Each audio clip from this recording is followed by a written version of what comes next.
I'm Amy Cherry. This local news is a service of Flagler County's Toyota dealer, Beaver Toyota, here to wow ya.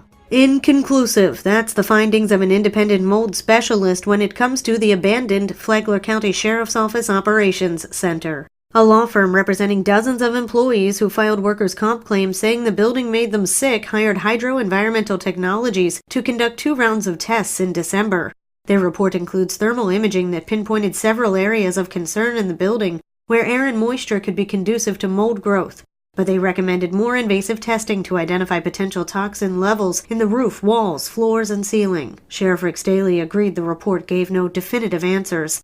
It's one of 3 tests upon which county officials have been waiting for results. The most anticipated report is still to come. The county hired Terracon, which conducted a recent inspection where the possible presence of mold and bat droppings were identified by inspectors, who found extensive water intrusion beneath floor and carpet tiles. The law firm representing employees is considering filing negligence lawsuits against the county that would seek punitive damages in court, but that threat could be muted if the county agrees to a settlement offer wherein its insurance carrier pays for all affected employees' medical costs. The county has until Tuesday of next week to accept the offer. This portion of Flagler's Morning News brought to you by the Daytona Beach International Airport, Sunwing Airlines nonstop to Toronto, and starting in May, nonstop flights to New York City via American Airlines.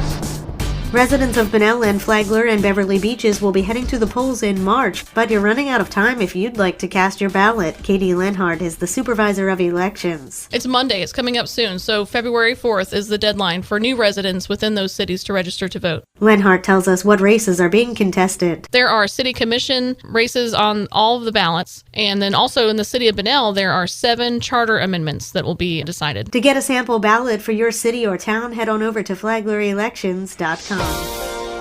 Palm Coast will be paying more to fund major improvements in stormwater drainage systems. John Arking reports. Palm Coast Interim City Manager Bo Falgout was one of the speakers at the Flagler Chamber's Common Ground Breakfast Thursday, where he spoke about a new enhanced stormwater program. This past year, we really took an aggressive approach, City Council did, with an enhanced stormwater program. And prior to that, we'd address issues as they came up. And so people would call, their swale may not be draining, and so we go and level out the swale. While it make a resident feel good, it doesn't address the issue downstream. And so with this new program, the city's really focused on the downstream improvements. So the swales drain the ditches go through weirs, they go through canals, and so we're focused on the whole system.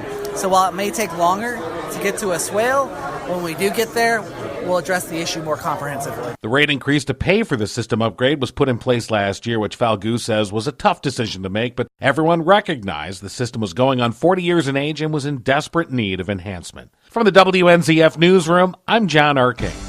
How school resource officers deal with a problem that happens far too often in our schools. We're talking about bullying. Tony Magoo takes a look in part 3 of our series here on WNZF. Flagler County put its first sheriff in the schools in the 1970s, with the program expanding as the county grew. Nick Champion is a deputy for Rick Staley in the Flagler County Sheriff's Department and is the resource officer at Matanzas High School. Today, we're going to be talking about bullying. All right, Nick, let's talk about bullying. Can you tell me how to spot a bullying victim? It's all about the perception of the person that's being bullied.